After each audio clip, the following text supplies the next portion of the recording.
começar a falar para vocês sobre a cirurgia bariátrica. Para falar de cirurgia bariátrica, a primeira coisa é a gente tentar determinar o que é a obesidade, né?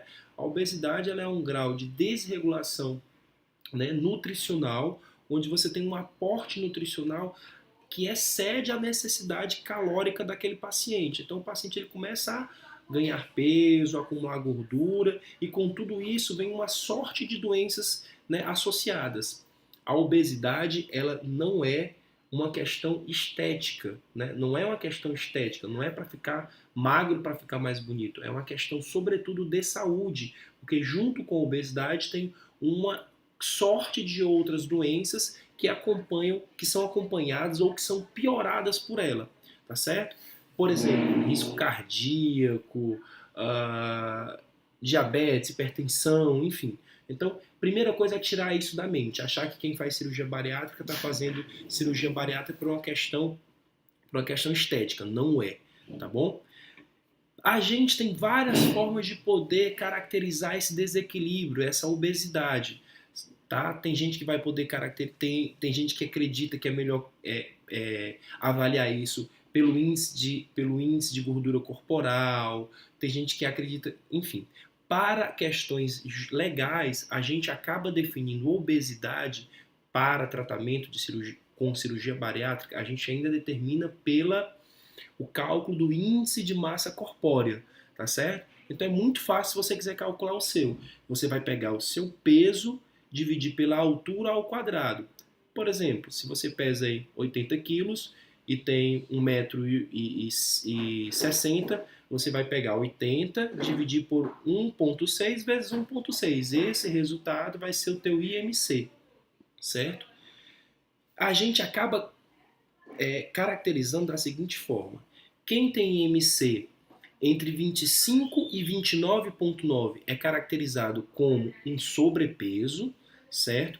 Quem tem IMC entre 30 e 34,9 vai ser caracterizado como uma pessoa que tem obesidade grau 1. Então, a partir de um IMC de 30 já é obeso, tá certo? E quem tem IMC entre 35 e 39,9, obesidade grau 2, e acima de 40, obesidade grau 3, tá certo? Muita gente critica a questão do IMC para cálculo da obesidade. Por quê?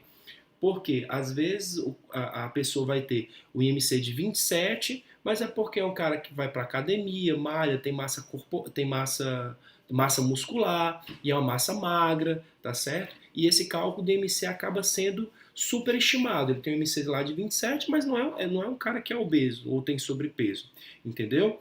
Mas de qualquer forma, a critério da legislação brasileira, a gente ainda considera o IMC, apesar dos problemas que esse índice pode trazer para a gente, tá certo?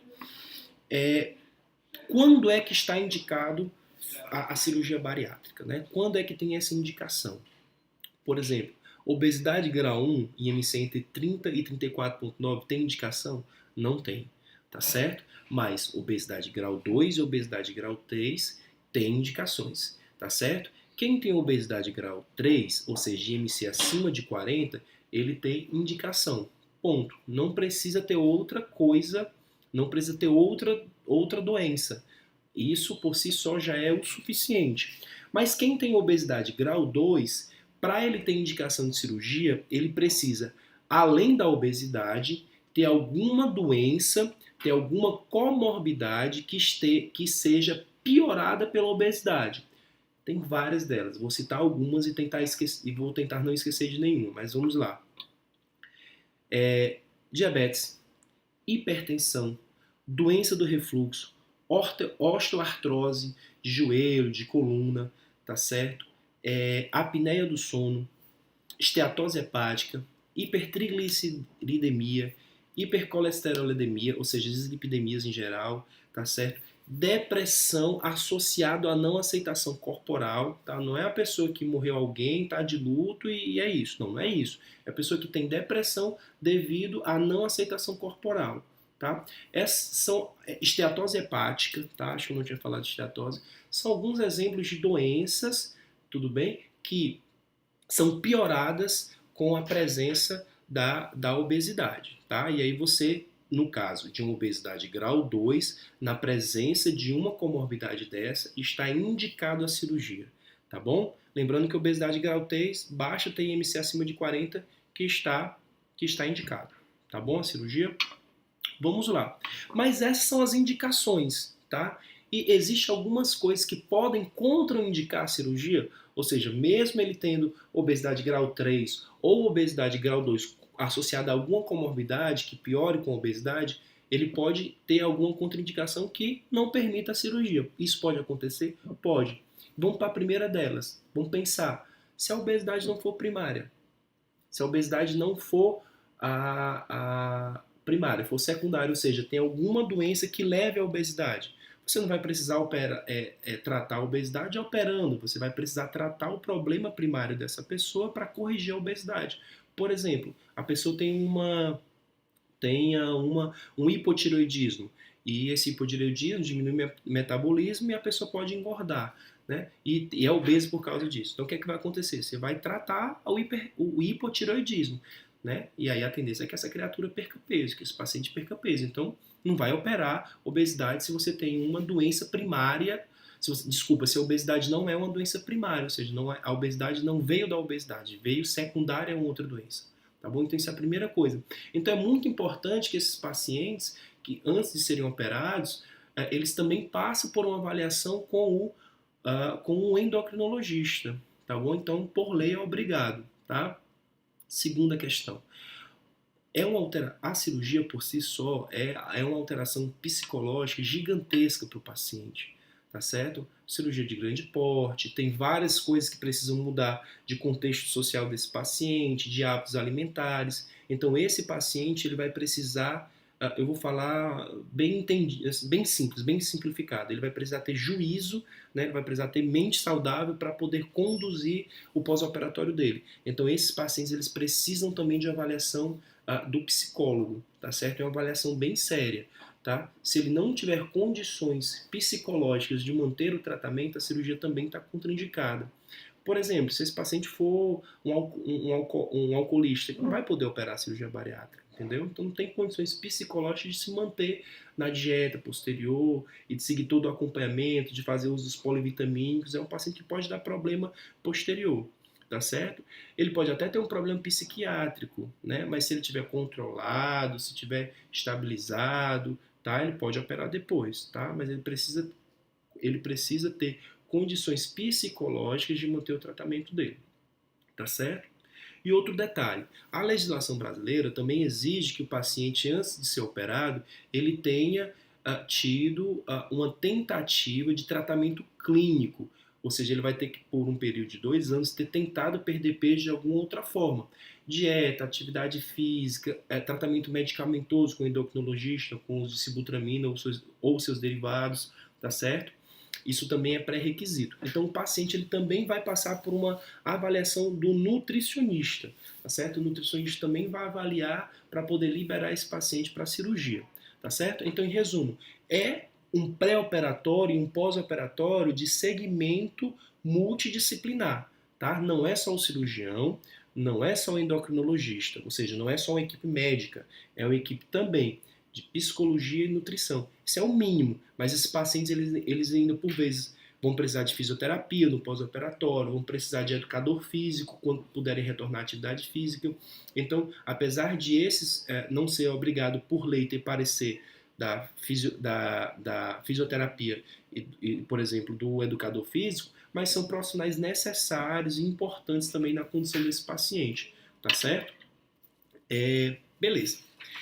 Foram feitas várias perguntas para a gente em relação ao tratamento específico, né? Quando eu vou escolher qual tipo de cirurgia e coisas afins. A Caroline Fagundes mandou excelentes perguntas que eu vou tentar pontuar e responder todas, tá? Mas vamos lá, uma a uma para tentar não esquecer nenhuma coisa. A gente tem duas formas, a gente tem três espectros, 3 formas, 3 métodos de conseguir fazer uma pessoa perder peso. Vamos lá. Primeira delas, eu vou restringir a capacidade de armazenamento dessa pessoa. Ou seja, eu vou reduzir a capacidade do estômago de armazenar comida.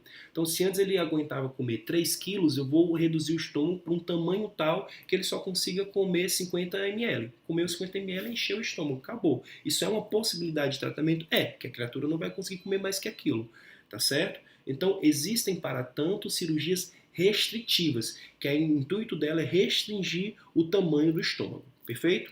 Bom, outra forma de a gente perder peso, tá? É você fazer com que a comida que entra no trato gastrointestinal, o nutriente que entra, ele não seja absorvido, tá certo? Então, como é que eu posso fazer isso? Eu posso fazer isso desconectando o intestino, né? E reconectando esse intestino em outro segmento do intestino, fazendo com que a comida ela deixe de passar por um segmento importante de intestino. E onde ela não passa, ela não vai ser absorvida. Então eu crio uma cirurgia desabsortiva, tá certo? E eu posso misturar esses dois tipos, fazer a cirurgia restritiva e a cirurgia desabsortiva, tá certo? Inclusive a primeira cirurgia bariátrica desenhada e criada foi por um cirurgião chamado Mason, e a ideia dele era simular o intestino curto, né? Só que foi muito radical, né? Ele desconectava o jejum e conectava diretamente no cólon e aí causava uma desabsorção terrível. O paciente perdia peso, mas também morria. Então não adiantava, né? Então, obviamente que a cirurgia hoje é proscrita, né? E graças a Deus as técnicas cirúrgicas melhoraram, veio o Capella, veio o Forb e melhoraram e hoje a gente tem cirurgias bem seguras e com capacidade de tratar muito bem a obesidade. Só um detalhe, meus queridos, que eu esqueci de falar. A cirurgia bariátrica, ela é o melhor método terapêutico para perda de peso e manutenção dessa perda de peso. Ou seja, é a que mais faz perder peso e é a que mantém o paciente com aquele peso, ou seja, que tem o menor índice de recidiva, tá bom? Não estou dizendo que o tratamento com dieta, com atividade física, com medicação, ele não serve. Não estou dizendo isso. Estou dizendo que esse tipo de tratamento ele tem índices de controle da doença, de controle da obesidade bem menor do que a cirurgia bariátrica, tá bom? Inclusive, para você fazer a cirurgia bariátrica, você tem que ter tentado algum tratamento prévio antes, tá certo? Então vamos lá. O que é que eu posso fazer para diminuir a quantidade de comida que chega no meu estômago? Eu posso fazer, ou seja, como é que eu posso para restringir, fazer algo restritivo? Eu posso muito bem pegar um balão, né, e encher de líquido e deixar dentro do estômago. Faço isso por endoscopia. É o chamado balão intragástrico. Serve? É bom? Não é, tá? Apesar de ser uma cirurgia, apesar de ser um procedimento menos invasivo, você faz para endoscopia, vai de alta no mesmo dia, mas qual é o grande problema dele? O problema dele é que ele não mexe nada no metabolismo, ele não mexe nada. Quando você retira o balão, o que, é que vai acontecer? Esse paciente ele vai ter reganho de peso, tá certo? Então o balão intragástrico hoje ele praticamente não é mais utilizado, tem algumas poucas indicações. Você coloca o balão para o paciente perder peso, para ir para o tratamento cirúrgico com menos risco cirúrgico, tá certo? Além do balão intragástrico, ainda tinha a banda gástrica ajustável, que era tipo um anel que você colocava no estômago e fazia do estômago uma ampulheta, né? Uma ampulheta. Então entrava comida aqui, tinha um anel aqui, né? A comida entrava aqui e essa parte de cima aqui da ampulheta era bem, bem pequenininha e a comida passava para o resto. Também entrou em desuso. Esse anel às vezes migrava, dava obstrução intestinal, hoje em desuso, tá bom? O balão intragástrico ainda é utilizado como um step, né? Como um passo para uma cirurgia posterior. Paciente super obeso, você coloca o balão, o paciente perde peso e ele vai para o tratamento cirúrgico. Mas como terapia, como modalidade terapêutica individual, muito falho, pouco utilizado, tá certo? E aí o que é que acontece? Um cirurgião chamado Capella, ele desenvolveu uma técnica que o que é que ele fazia? Ele desconectava o estômago, dividia o estômago, fazia do estômago uma bolsinha menor com o estômago, o restante, o remanescente do estômago, ele deixava lá dentro da barriga separado, pegava o intestino, 1 metro depois, e fazia uma anastomose com o estômago, depois pegava esse mesmo intestino que vinha descendo e fazia outra anastomose, fazia outra conexão, outra emenda mais lá na frente. E criava uma área do intestino que a comida não passava.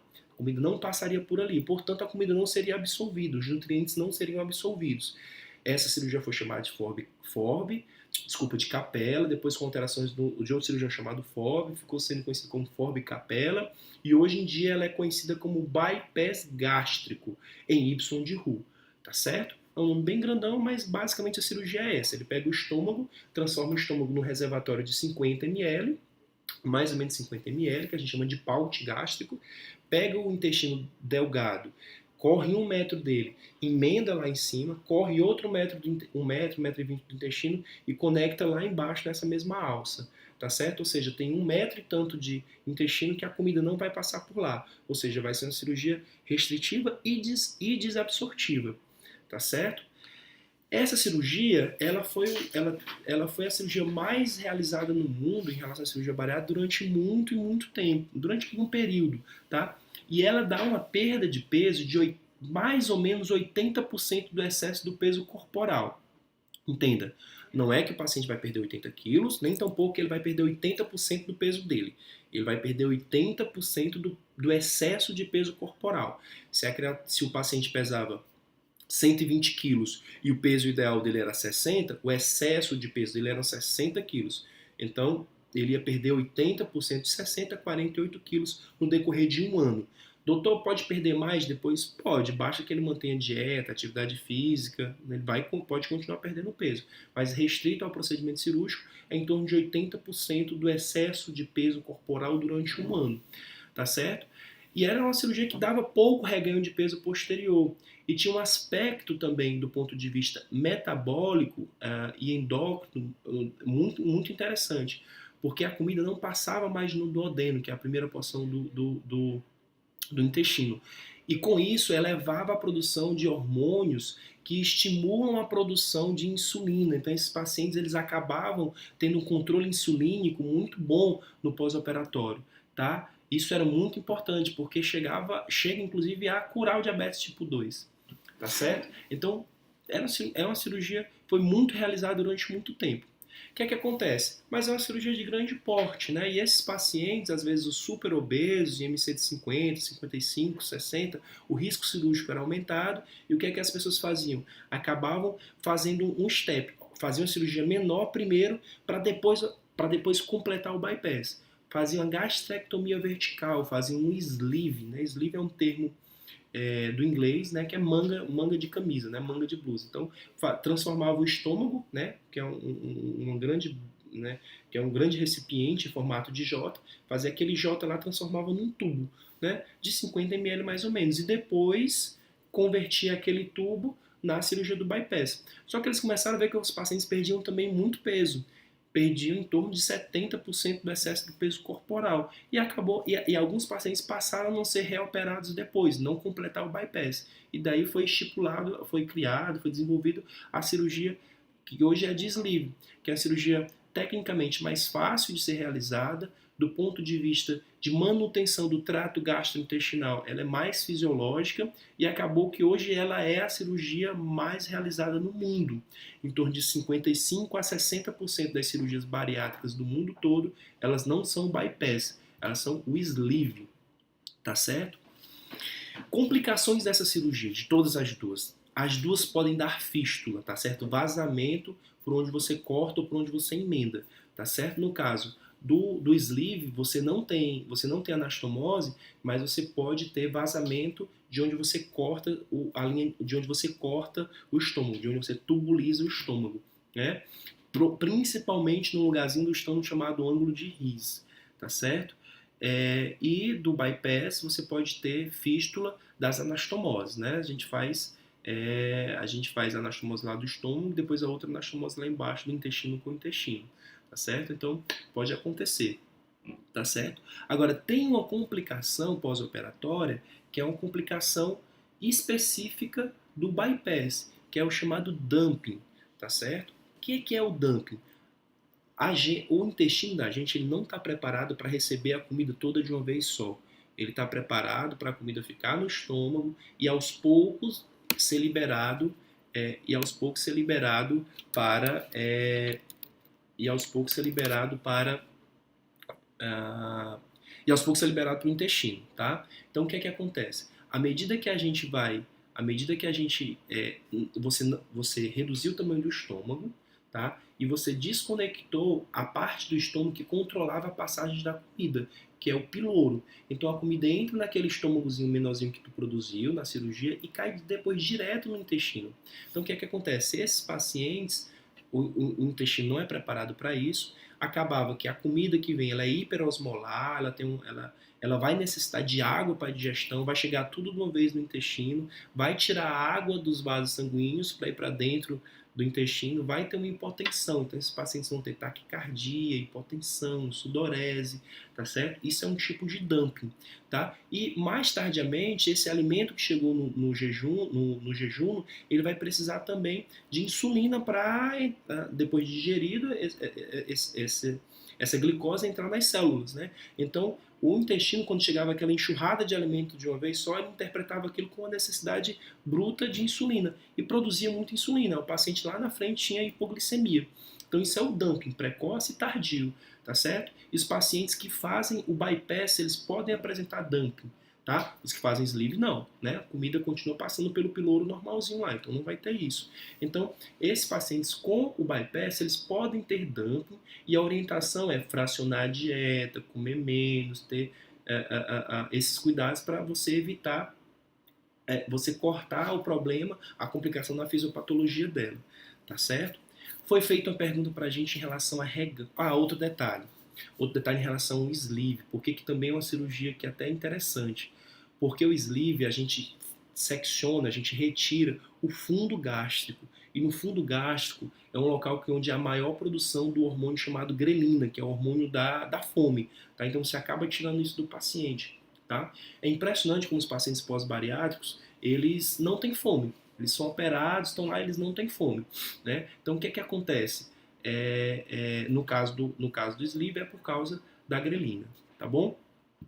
Foi feita a pergunta aqui pra gente em relação a reganho, tá? Como eu tinha falado para vocês anteriormente, a cirurgia do bypass, a cirurgia bariátrica, não só o bypass, mas o sleeve também, ela é o melhor método terapêutico para perder mais peso e manter aquilo de peso que tu perdeu. Mas pode haver reganho? Pode haver recidiva da doença? Pode haver, tá certo?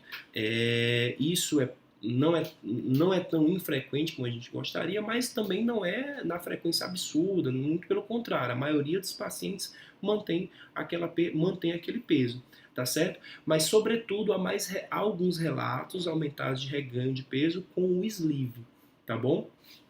Outra pergunta que foi feita: eu vou preferir sleeve ou vou preferir bypass? Depende do teu perfil do teu paciente. Se você tem um paciente com síndrome metabólica, se você tem um paciente diabético, se você tem um paciente que tem um peso, um excesso de peso maior, tá certo? Tem um IMC mais elevado, a gente tende a operar esse paciente pelo bypass, tá certo? Por quê? Porque ele tem um controle da síndrome metabólica melhor.